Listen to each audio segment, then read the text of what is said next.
Welcome back to another episode of Morning Coffee. I'm your host, Rick Alexander. You guys can interact with me or follow me at @RickAlexander_ or at the Morning Coffee Podcast on Instagram.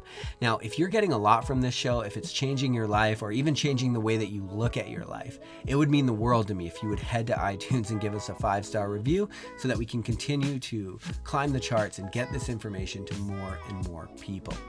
Over the last year and a half, I've focused my work on the story that we tell ourselves about our lives. Your entire life is a bit of a story that you're telling yourself. And if you could tell yourself a different story, you could probably change your life quite a bit.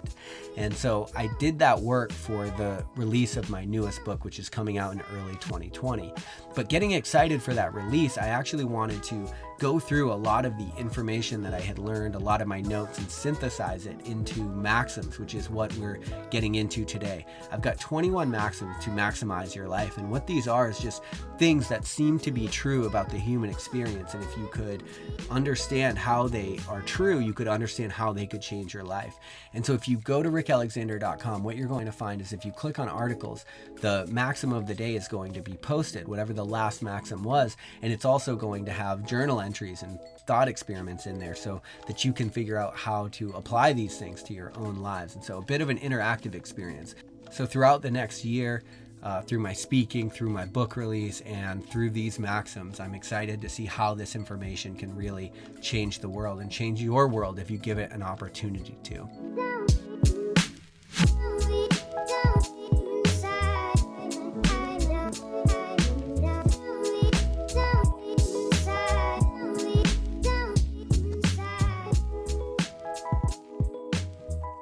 In the late 19th century, there was a Japanese Zen master, and his name was Nan-in.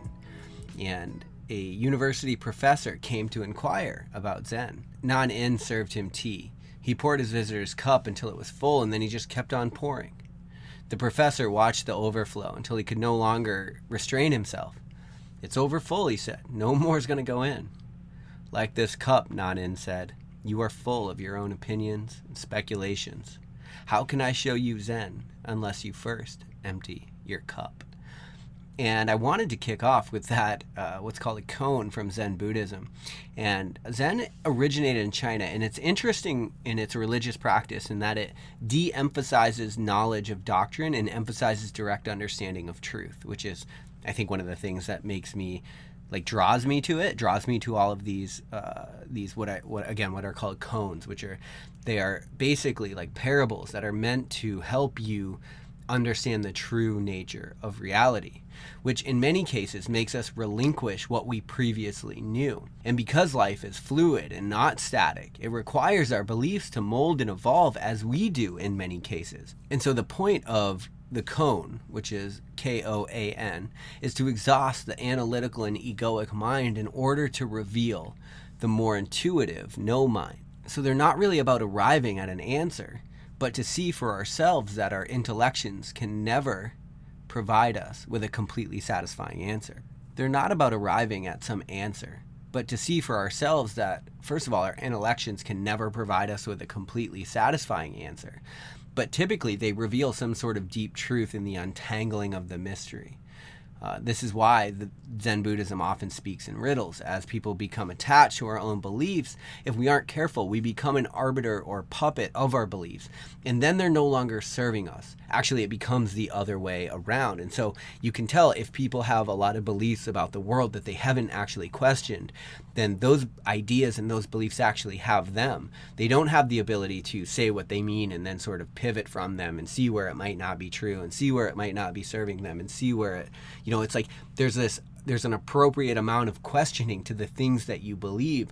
And the reason is because life isn't this static utopia. It's not this static thing where you can decide this is how success works, this is what's true, and then I'm going to continue to move. Because as you move through life, other things reveal themselves, and as things reveal themselves to you, other things become true. You have to widen your perspective for what truth actually is so that it can hold more things. And if you decide not to do that, then you live in opposition instead of paradox, because you open your perspective to what's true about life. That opens you to this idea that everything exists in sort of a paradox. And if you want to keep your simple understanding of life, then then what you do is you close off your perspective, and then what is paradox becomes opposition, and you think things are either or, and that you're actually against things. And that might be helpful to a certain degree, but it might not get you ultimately where you want to go, right? It might get you a lot of, let's say, egoic success, but then you might realize, wow, I've got a garage full of shit and I don't actually know what I want to do with my life next, or I don't know what it means, or I don't know why I don't care about all of the things that I've attained. And so because as we live more, what is true to us evolves. It becomes different. What we used to think the point of life is no longer is anymore, right? A lot of times we go after what the ego wants for a certain amount of time, and then we run into a point where it no longer satisfies, right? Because what's true is not true anymore. The truth has to get wider. This is why the only true expectation you can have is that what you know is incorrect.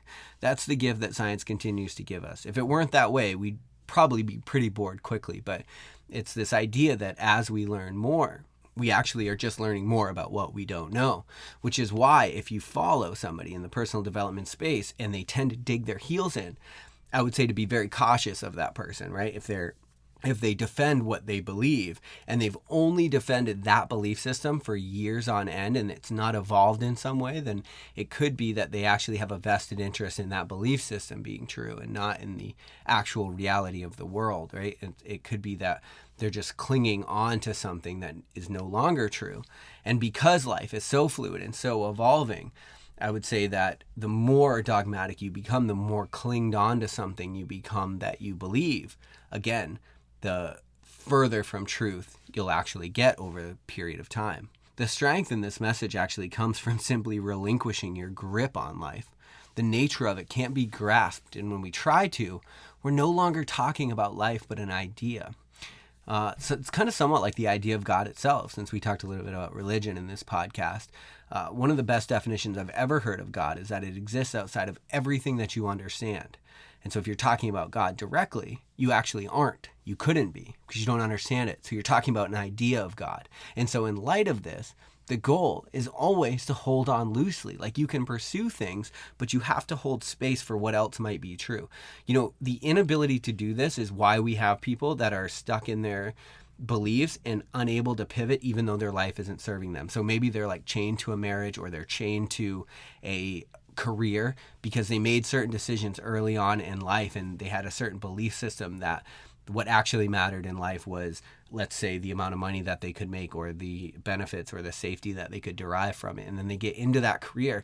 You get 10 years down the road and you realize you're completely unhappy because maybe, again, you're the guy or girl that's looking around in the garage and you're like, what is all this shit for? Why do I need all of this? I don't think that I do.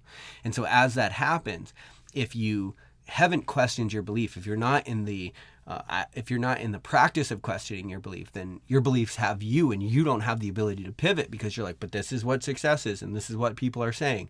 And so if you can open yourself up to a new perspective that something else might also be true, that there are more perspectives that will encompass more truth as you evolve and as you continue, then you give yourself the liberation and the freedom of pivoting within your path, of going down wherever your soul feels called to and not getting stuck in some stagnant reality that doesn't represent actual truth to you. This is, again, the problem with, this is one of my earliest critiques on politics, was the idea that we tend to vilify flip-floppers. And it's like ridiculous that you would learn about the world, that you would go all around the world, you'd meet world leaders, and that your opinion wouldn't change over time. It would be ridiculous, actually. No, I guess it would be politics. But we push on in the direction of our dreams, for example, all while knowing that we have to leave room to pivot if our souls call us elsewhere.